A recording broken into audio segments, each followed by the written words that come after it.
There are many types of questions too on, well, what type of sword I should use to test cut. Any sword is good. You know, it always depends on the weight and the length and how wide the sword is and how strong it is. It's sort of like the same thing as a firearm. You have BB guns, you have 22, you have 30 caliber, you have 40, 50 caliber firearms. Same thing with a sword. So for example, if I take this and put this on the stand like that, and I was using the classical blade, which is your all-around blade that works in well. You can do fancy things with this, you can do really good test cutting with it, but let me go to a shorter sword and see if there's a big difference. Now what I'm going to do here is I'm pulling out this Japanese gunto. Japanese gunto, this is about a 90-year-old sword. It was used all the way up until the end of World War II, and of course one of my teachers had it, and it was given to me in the mid-80s. Nevertheless, this one is a very nice little sword as far as cutting. It works in really well, but then again, it's a small little sword. So even though it can cut really well, I don't know if I could sever this beautifully just because it just isn't the right weapon for the mat. Now, if this was a half mat, for example, I'd glide right through it, but if this was a double mat, I'd probably bend the sword trying to cut through it. If it was a person or some type of adamant object, you could leave a lot of stitches on it. But nevertheless, let's see what happens. So I'm going to come over here and I'm going to cut a miki keisugiri. So I'm going to lift this over to my hand. I'm going to hold it into where I should with my hand, my hand gripping is. I'm going to lift it above my head. I'm going to cast out and cut down. Now that produced a fairly nice cut. Real simple. If I want to come in here again and cut upwards, for example, I just take and I follow my elbow up with a short sword and there's a nice cut. See how that cut works in. So this is a very, very good sword for that aspect. But it took me a lot more pressure, it took me a lot more oomph, almost a ki to make sure these cuts were consistent. The heavier the sword though is, it's the harder to take it to the target, but after you get it to the target, you almost just have to drop it on and it will cut through really, really well. For example, if I go back to a classic blade, like I had earlier, like this one for example, and came in for the cut, and I didn't come in, and I came in here about this far away and cut, I could cut fairly easy, and it didn't cut too bad. See that? But this is a lighter blade. Now let me use a heavier blade, and do I have to lift it up here and get a little speed, a little bit of pressure to come down, or can I just start from here and cut? So if we take a heavier blade that's about a pound heavier than this, if this is a 1,000-gram sword, let's use a 1,500-gram sword. I'm going to take this one and put this one here, and then I'm going to pull out this one here. This is a much heavier sword. This is 1,450 something grams, almost 1,500 grams of sword. So now when I put this down and I wrap it in, I adjust it, I look at my target, and now I can take this to a different plane because this sword, I can come in here like this now, for example, and just push and cut. So let's see, and that was pretty easy, wasn't it? Watch it again. I'm going to stand up here from here and I'm just going to push down into it and see that cut. I didn't have to pull up, I didn't have to choke up or anything like that. Well, if I bring it over here onto the side, I'll just pull it from here and I'll cut. Wait, I didn't use my hips enough. Even though you have a really heavy sword and it was cutting in really nice, it goes to prove that sideway cuts, my okugiris, require a lot more pressure than they need to go coming down or upwards. So you can see that. Even though this is a really nice cut, and this is something like that in a tsurikudari, so what I have to do here is, I have to come in here a little bit lower, just to maybe an inch below that, and put just a little bit more pressure into it. So what I'm going to do is I'm going to hold it about right here and really shibori it well and see what happens. And, well that cut through a little bit better, but it still required a little bit more because now I have kawanakoshi here, or leftover skin. So if we go from a real heavy sword, and I could beat on this all day long and it's not going to bend, but it is a pretty wide sword, as you can well see. Now, when you use a wider sword, it's much easier to cut with, but as far as putting away the sword, you can see that for someone that their hand, now, it doesn't matter how big or small your hands are, but you can see pulling it out or putting it back. It really shouldn't matter if it's a wide sword, heavy sword, long sword, thin sword. Now you can see that this the peg has become waterlogged after a few mats. What happens is it starts losing its edge, its tip, and when you try to put the tatami on it, sometimes it's a little harder. See how it sort of comes in here and just tears through. So I can spend time knocking it down like that and hitting it a few times and pushing it in. What's going to happen though, this is going to start bending around this way, and then you got to pop it all up. So the best thing to do is take it, when that happens on one side, and you get a hole here, take it and just put it on the other side, hold it right over with your hand above the top, and then pushing straight down. Don't push it at an angle or that. Take it up on top, sort of hold it over it, and come on down. It still didn't work. So what I must do is sharpen the point. All right, so what you must do is basically sharpen off this point. You can use sandpaper, you can use one of those big pencil sharpeners that they make for these things for Riaido. Personally, I've been using the same rasp file for the last 20-something years, so I'm going to use it again today. So what you want to do is you want to come over here to the edge and use the rasp. That's a little heavy for it because it is waterlogged, so use a light here. Push this down to the side. And now what I'm going to do is I'm just going to follow through a little bit and push it down, work it out, and work it back into a point again. Okay, only took a second or two to bring that point up again. Now I'm going to bring this down, push it down in there. It's becoming more waterlogged now. Now I'm going to take this, lift it up on the top, and it still has the same problem, which goes to prove waterlogged dowels don't work very well. So you can do one of a couple of things. One of is take the mat and go and throw it against the wall, or straighten it up one more time and say like this, and then come on in at an angle, a different angle now, and come on down, and but everything happens the same thing. See how that's going to happen?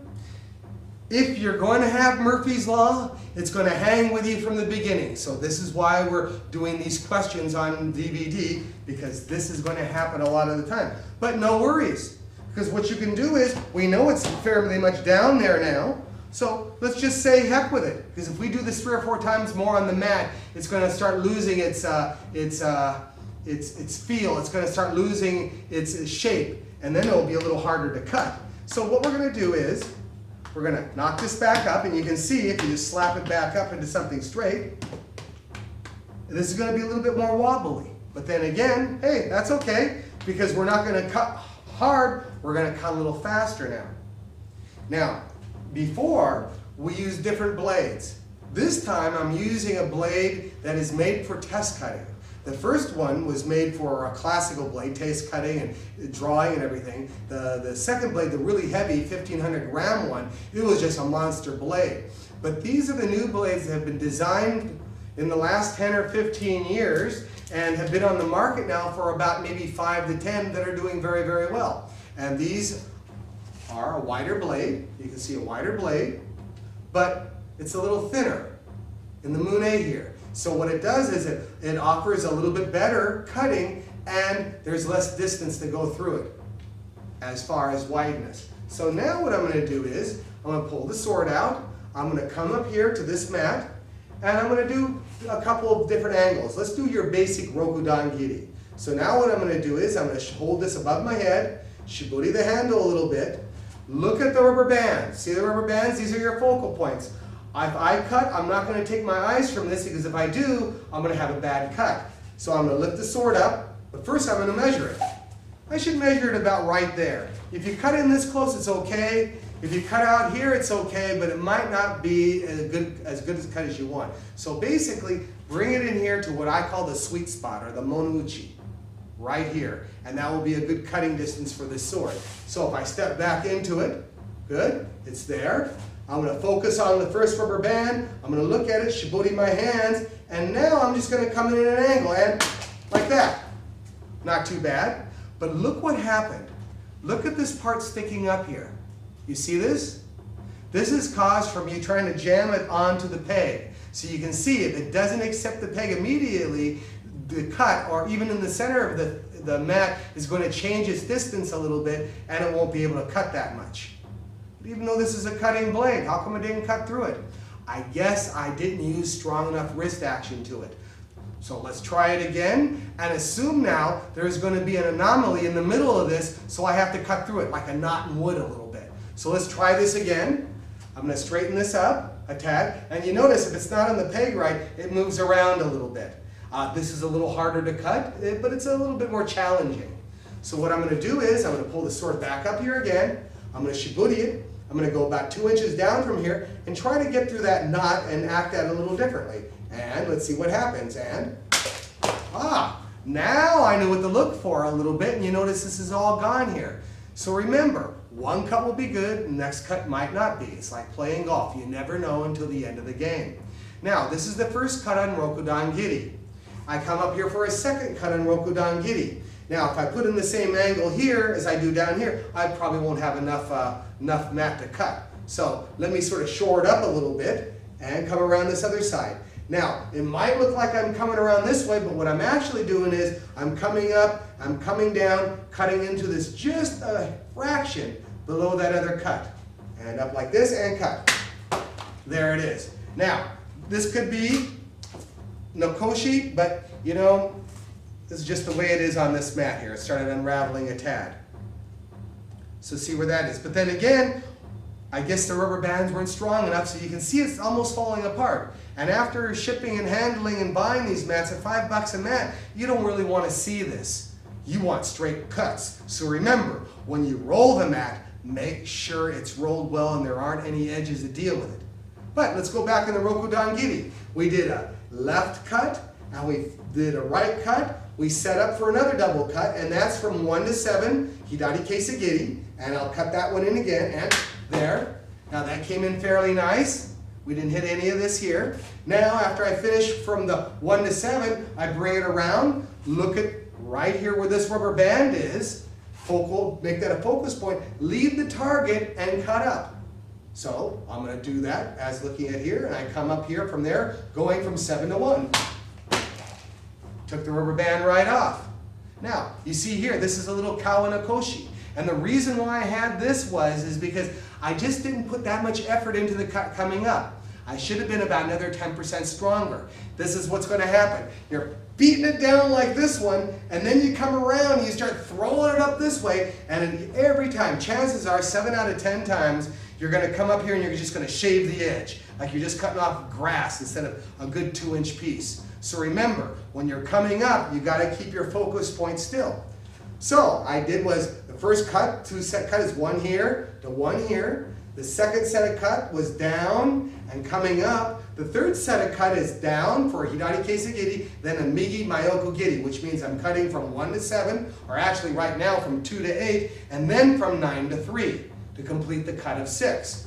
So what I'm going to do is I'm going to lift the sword up, I'm going to come over to the side. Now what's happening is the mat over here, if I stood right here, come around and you look at the mat up here, it was in line. But by the time it gets cut 3 or 4 down, you can see that you have less of the sword. It looks like you sort of backed off a little bit. So what I want you to do is, when you move into the next set of cuts, you want to make sure the sword is consistently in the monouchi, right about here. So what I'm going to do is, when I finish this cut, I come back up here, and then I readjust it here with my feet, so I know when I come back down and cut, it's going to cut right here instead of way out here. So with this next cut, as you can see, I can straighten this up again. With this next cut, I'm going to come on down and cut from 1 to 7 again. All right, Now, see where the rubber band is right here. Now, you notice here, if I turn this over, you're going to see these little threads. Look at these little threads. The little threads mean that my sword isn't as sharp as it could be. It's starting to dull out.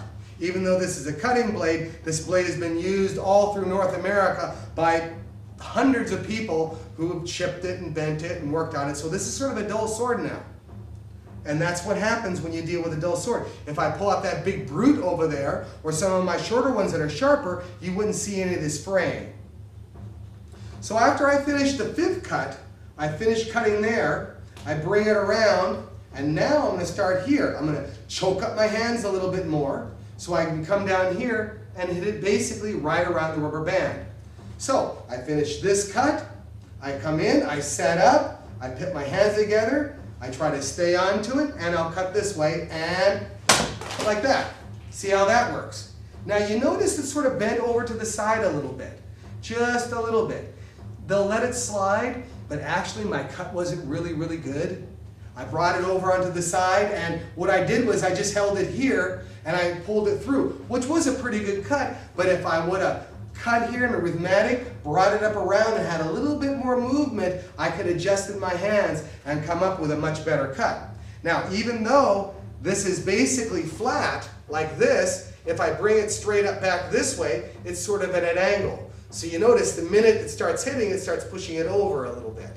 Also, remember, this mat here wasn't all the way in. So if we use a mat that was perfectly made, we'd probably get a better cut out of it.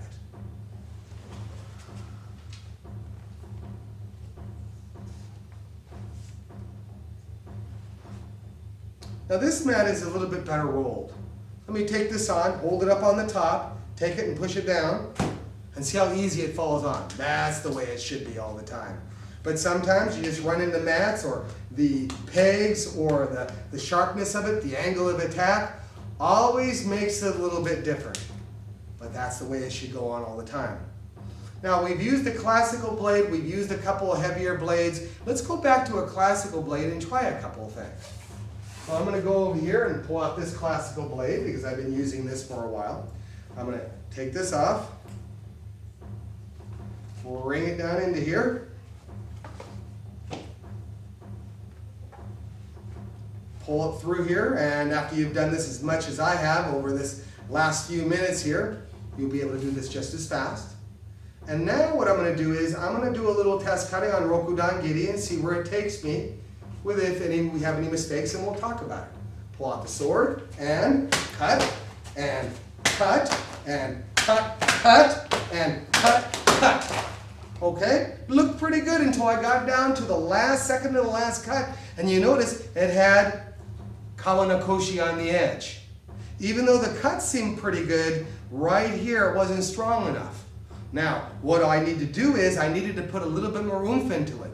But did you notice when I went to the mat and started cutting it a lot, I wasn't putting enough ki into it, but I was going through the patterns fairly fast. Basically, maybe I was going a little too fast.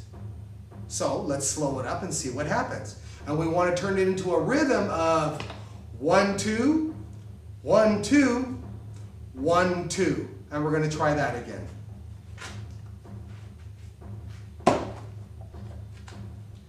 Now let's look at the 6 cuts of Rokudan Giri.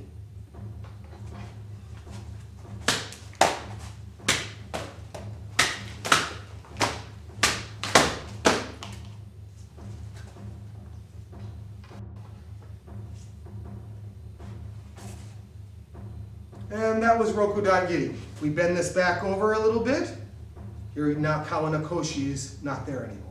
So that was a fairly good movement on Rokudan Giri. You notice it isn't down too low. All the cuts were consistently about 3 inches apart from one end to another. Works its way down to that aspect. So that's what you would look at Rokudan Giri, and that's how you'd like to accomplish it.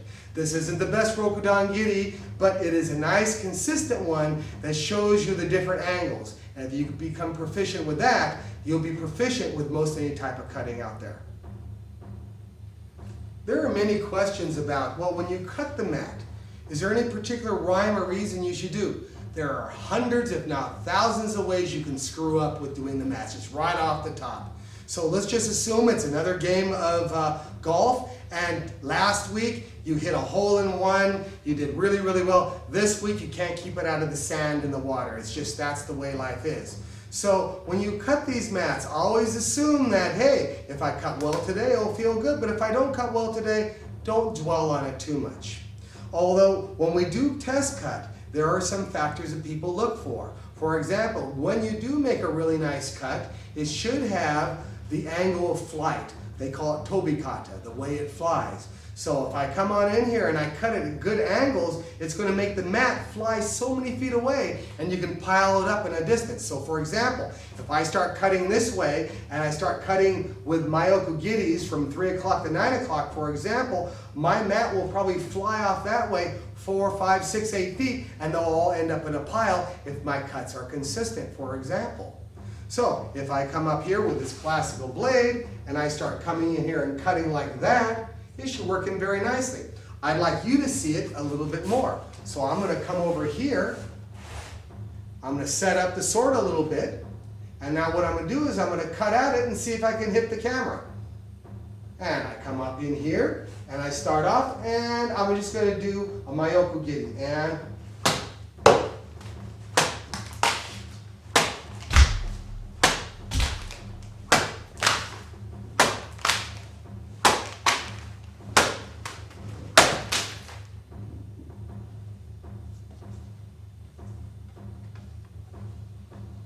now, if you look down here in this, again, the rubber band wasn't set in right. Look at the way it all fell around. Just imagine you're doing Rokudan Giri, you're doing it for competition, and whoever put the rubber bands on, whoever tied it down a little low, this is what you're going to have. So remember, check your mats before you go into competition and make sure they all are situated correctly.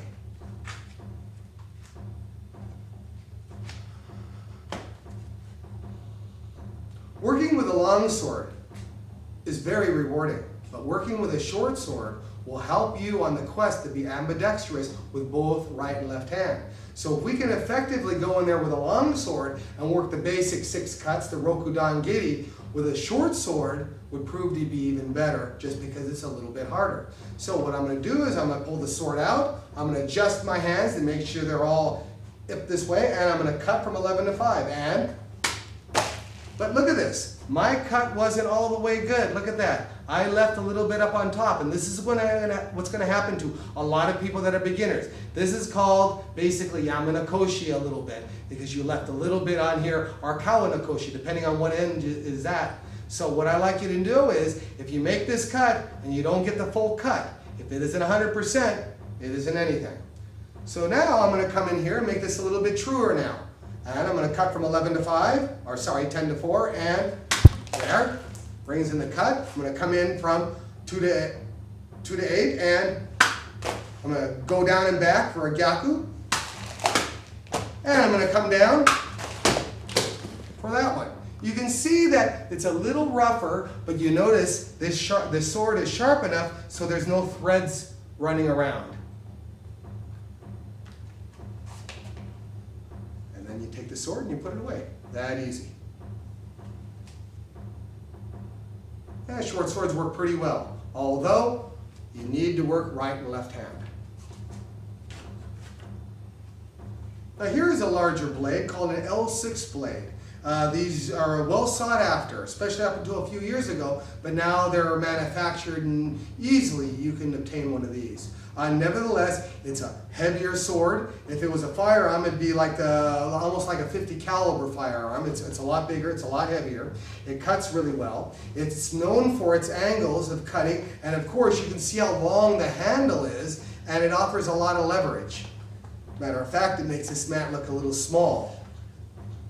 What I'm going to do is, I'm going to try this out on this. We can see that the blade's pretty big, pretty wide.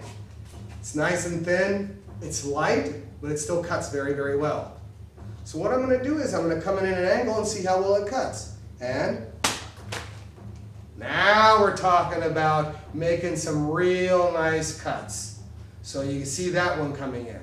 Matter of fact, this is smooth enough where I can do the same cut down again and cut only a couple of inches. So let me lift it up, I'll shibori it really, really well, and I'll make a couple of cuts.